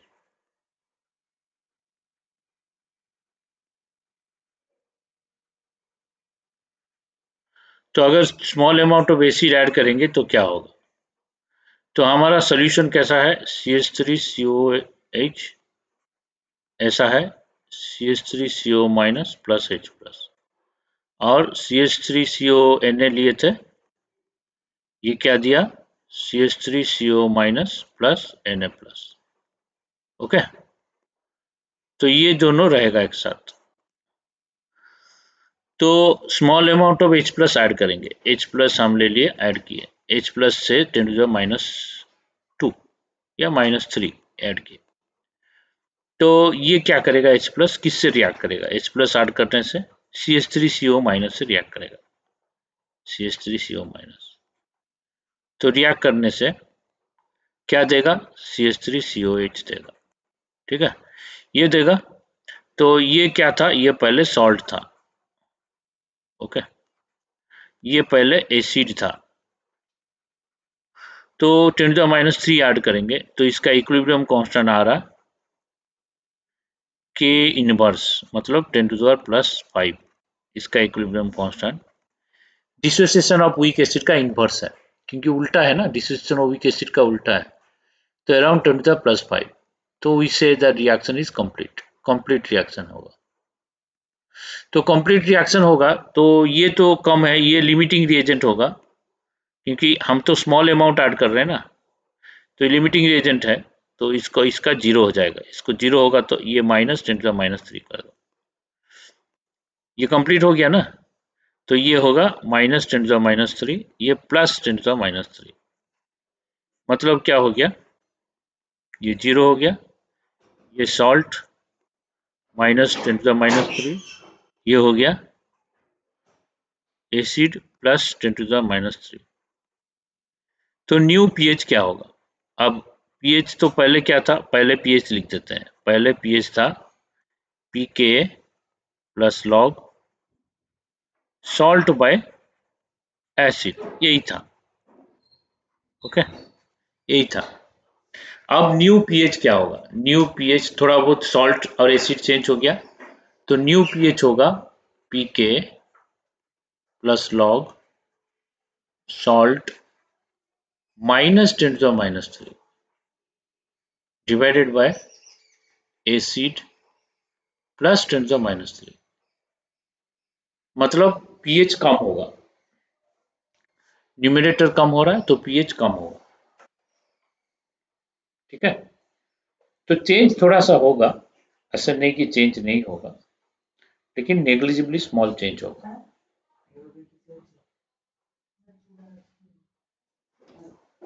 Negligibly small change होगा।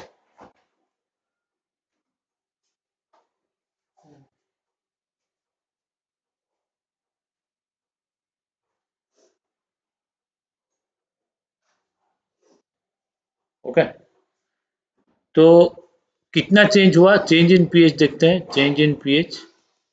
तो चेंज इन पीएच क्या होगा? जो पीएच था माइनस न्यू पीएच, दोनों का डिफरेंस होगा चेंज इन पीएच। तो दोनों का डिफरेंस करने से पीके पीके कैंसिल हो जाएगा ना, पीके पीके कैंसिल होगा तो क्या आएगा? Log salt by acid minus log salt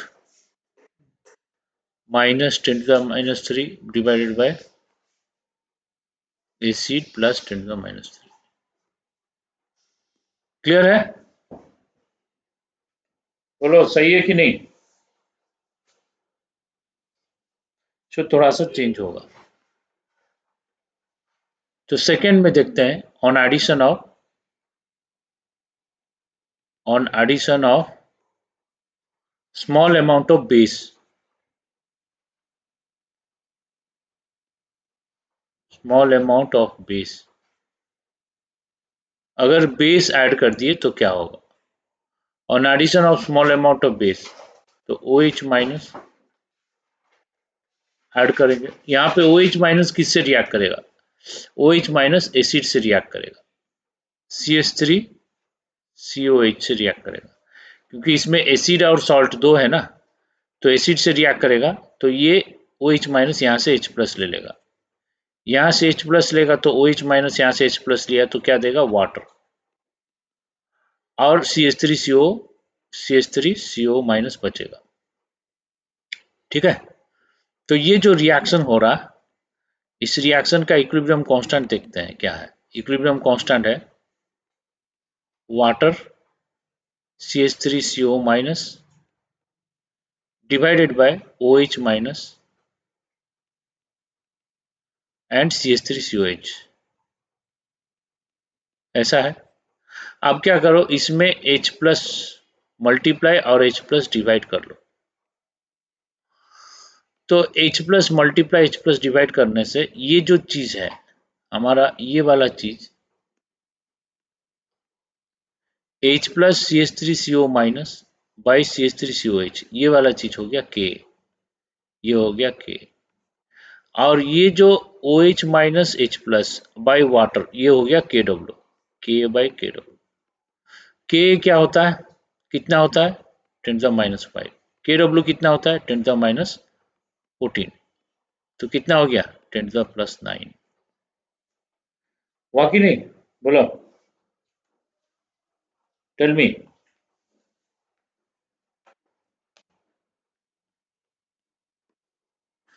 क्या समझ में आया कि नहीं, बोलो। तो ये इक्विलिब्रियम कांस्टेंट हो गया 10⁻+9। 10⁻+9 मतलब ये बहुत ज्यादा हो गया, मतलब reaction is complete. We can, there is no wrong in assuming that reaction is almost complete. तो रिएक्शन जिसका इक्विलिब्रियम कांस्टेंट ज्यादा होता है ऑलमोस्ट कंप्लीट होता है, कम होता है नेग्लिजिबली प्रोसीड टू फॉरवर्ड। अभी इसका इक्विलिब्रियम कांस्टेंट ज्यादा है, हम सोचेंगे कंप्लीट हो गया। तो सपोज इसको हम लिए एक्स, ये हमारा एसिड है, ये है सॉल्ट। तो ये रिएक्ट किया, कंप्लीट किया, तो -x कर दो, इसको -x कर दो, इसको +x कर दो। ठीक है। तो अब न्यू पीएच क्या होगा, न्यू पीएच होगा पीके प्लस लॉग। अब सॉल्ट क्या हो गया, सॉल्ट प्लस एक्स हो गया, तो salt plus x divided by acid क्या हो गया, एसिड था पहले, अब एसिड -x हो गया, तो एसिड -x -x। ठीक है, क्लियर है। समझ में आया कि नहीं।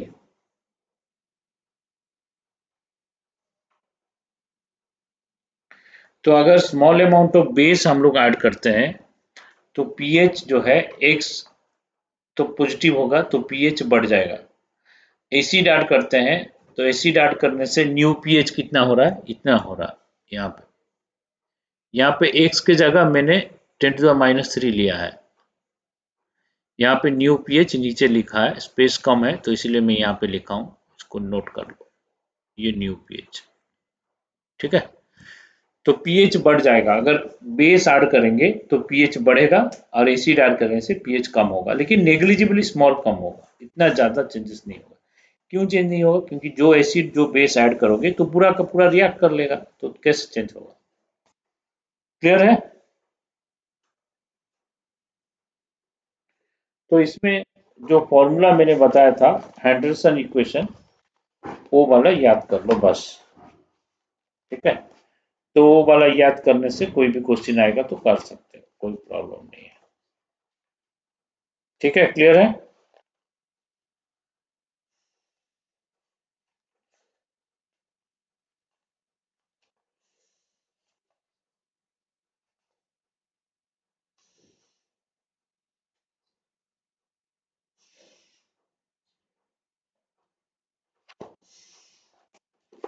तो एक क्वेश्चन लिखो, वन क्वेश्चन यू राइट।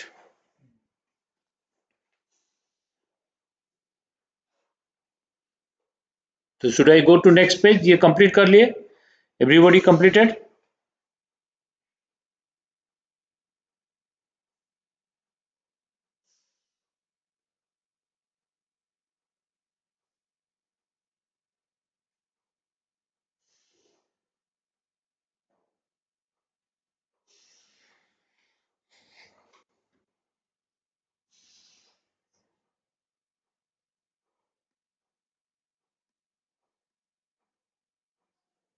तो question 8.2 gram of CH3CONA is added with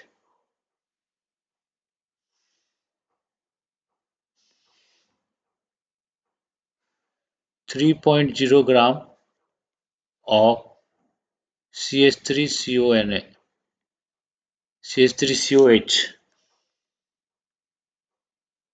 COH in 1 liter of water. Find find the pH. Find the pH of buffer solution. pH of buffer solution produced. Try करो ये।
अच्छा, इसका पीके जना मैं भूल गया।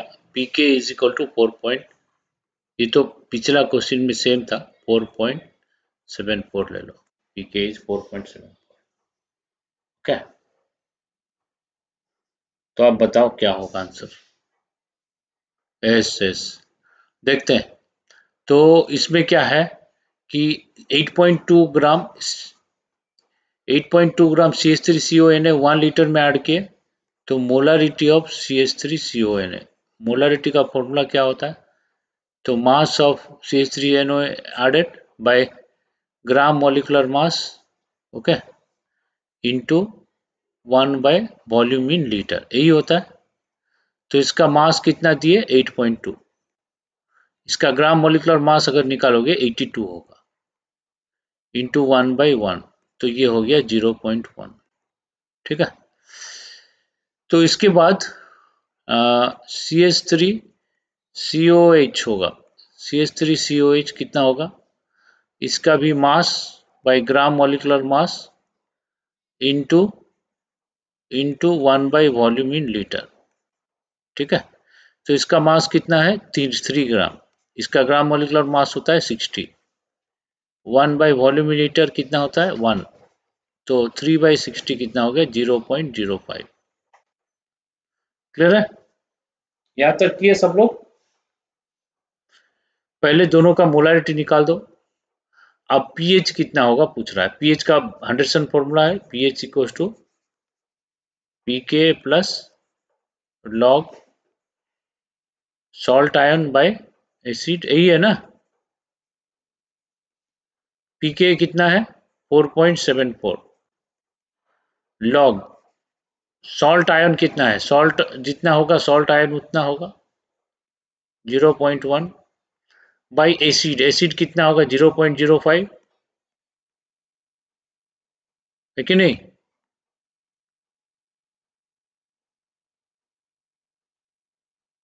तो ये होगा 4.74 प्लस लॉग 0.1 बाई 0.05, 0.1 बाई 0.05 आएगा लॉग 2। लॉग 2 कितना होता है?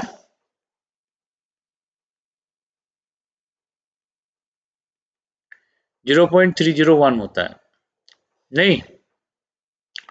तो इसको ऐड करने से कितना आएगा?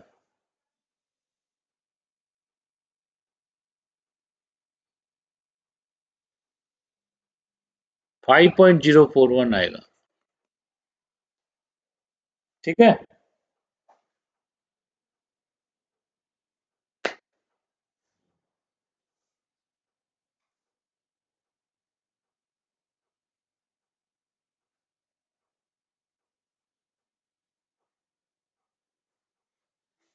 क्लियर?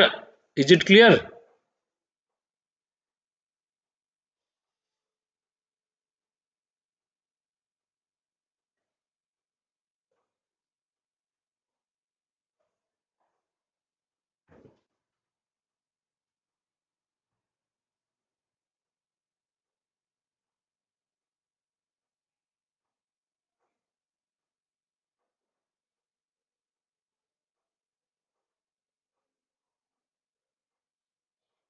तो क्लोज करते हैं आज के लिए इतना तक। Thank you.